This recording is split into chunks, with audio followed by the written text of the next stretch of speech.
Okay, so I want to talk about assistant professor vacancies and how to actually get that assistant professor job that you would like. You're watching this because you think that there is a vacancy that's available. Maybe it's at my institution, other institution, it doesn't matter. What you're really curious about is you just want a job, right? Like you've put in all of this work and you're trying to figure out how to get a job. I'm smiling now because this is the second time I did this video. Anyways, so what I want you to do is think about how you can just do your research and focus on doing that. The more that you're part of a research community in all respects, right, that is the currency of actually how to get a job. And the more that you're part of a research community, the more that you bump into people that will recognize you. This is how you normally would get a job anyways in industry or anywhere else, is just being part of a community and then telling people that, you're on the job market. Don't be afraid. You're going to feel weird when you talk to people and you say, I'm on the job market. I guarantee you're going to feel weird. It's an awful feeling. Nobody likes it, but it's a part of it. And so just telling people to be open with who you are and what you're about, the more that you get used to doing that, the better off you are. And, it's like me, if somebody was to, if I'm part of the research community and if somebody was to reach out to me, I would, consider it, right? If they were like, hey, come to my institution, I would consider it. But the only way that you are part of that and you're part of that conversation, right? Is to be part of the conversation, right? So that some people will recognize and understand what you're doing. And you need to think about that. How do you convert what you're doing into what people recognize? And the way that you do that is just do your research and do one step at a time. Now, you also have to synthesize, think about, so this is the two key things, right? Do your research, but then also stop and pause every once in a while and think about why you're actually doing this. Those two things are really key, right? So you are sort of selling what you're doing and why you're actually doing this. And you got to understand why that's actually the case, because then you could sell it to people. And that's going to be your proposal, and that's going to be in your application and all of that kind of stuff. But it's a sort of taking a pause, maybe once a year, every couple of years, of thinking about why you actually are doing this thing. For me, I want to democratize science, right? I think that a tool like this is really important. The platform, the reciprocity platform, talking to you, getting to know you is really important for science, and to keep, to keep it going. So, because there's so many people just like you that give up. I remember, I'm going to tell you this story. It's funny because it's the second time I did it. I had my camera flipped around the other one. Anyways, okay. So, when I remember the moment when I realized, so I went on the job market and I wasn't going to get a job that year. So it was 2009 was the year I was supposed to graduate. The market fell through, right? Completely fell through. So I remember going on the job market in 2010 for 2011. And I remember standing there in the kitchen with my wife and realizing I wasn't going to get a job. Because we were having a conversation, and I remember vividly just sobbing in my wife's arms, because I felt like a giant loser. Nobody, nobody paid attention to what I was doing. Nobody cared. I put in all this work. I thought it was like this. I thought it was a shit. Right? And you realize you're not, and you realize that, wait a minute, there's so many other people in the world that are better than you or perceived better than you. So when that happens, your whole world falls apart. And that happened to me. And then after that, I said, screw it. And I got back to work. I'm not going to feel sorry for myself. And yeah, it sucks. And the rest of the world doesn't get me. They don't understand what I'm about, but screw it. I'm going to get back to work. And I put my dad worked in a pulp and paper mill.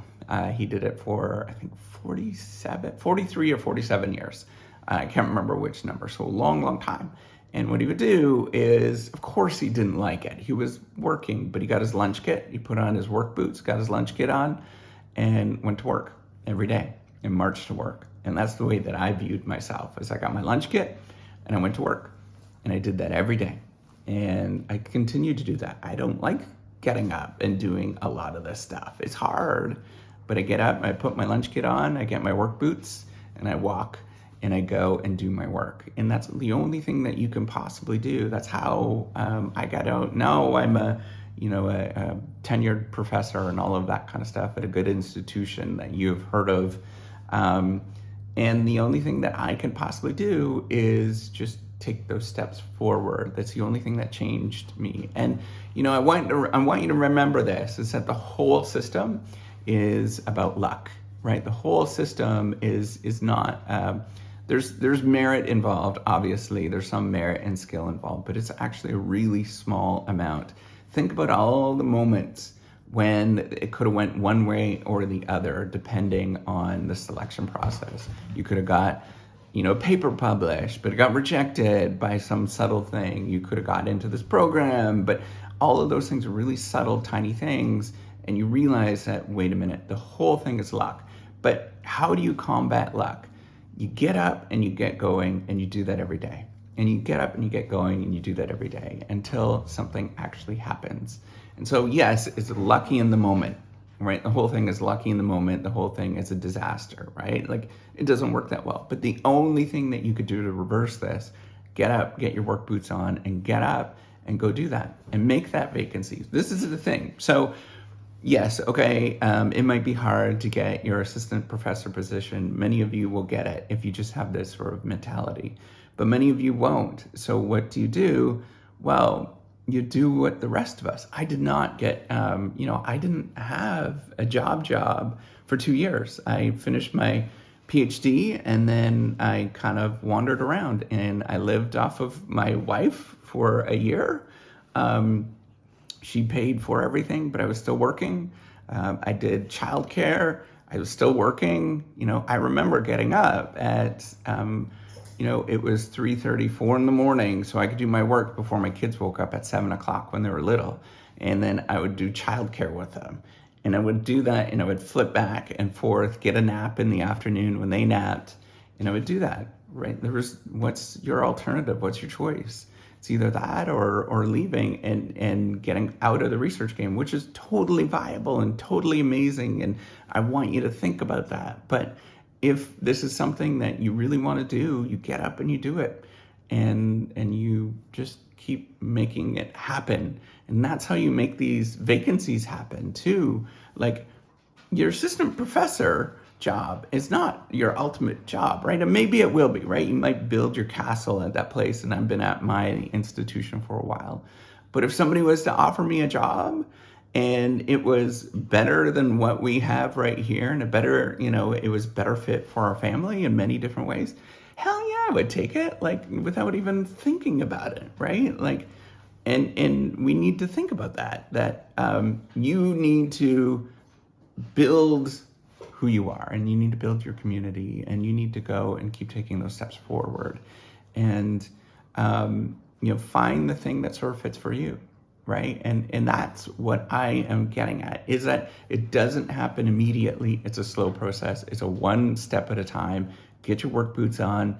My dad had these giant work boots, like steel toe metal work boots. He was working in a factory, a pulp and paper mill.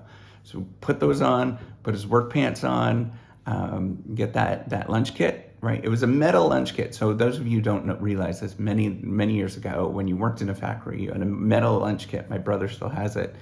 And it's a metal, like, tin lunch kit or stainless steel lunch kit that would close up. And I remember, this is a funny story, by the way, it's a side. I remember, so every once in a while, they would put, my mom or my dad would put a chocolate bar in it. So at the end of the day, us kids would run in and open up the lunch kit, right? And it stunk. It always stunk because this pulp and paper mill stinks. So you'd open up your lunch kit and remember the smell that would come out, like, stinks. But then there would be, like, a chocolate bar in there, and us kids would be amazing, right? But my dad also, he would change and put his dirty clothes in there. So either get a chocolate bar or get the dirty clothes when he opened up the lunch kit. And it was just like, yeah, fond memories. But my point is, get out there and just keep going. And, if you want to do this, you got to make it happen. You make your career. You make it and you build it, and you don't stop. And if you don't get your assistant professor position, you find something else until you get it. And then maybe you get it.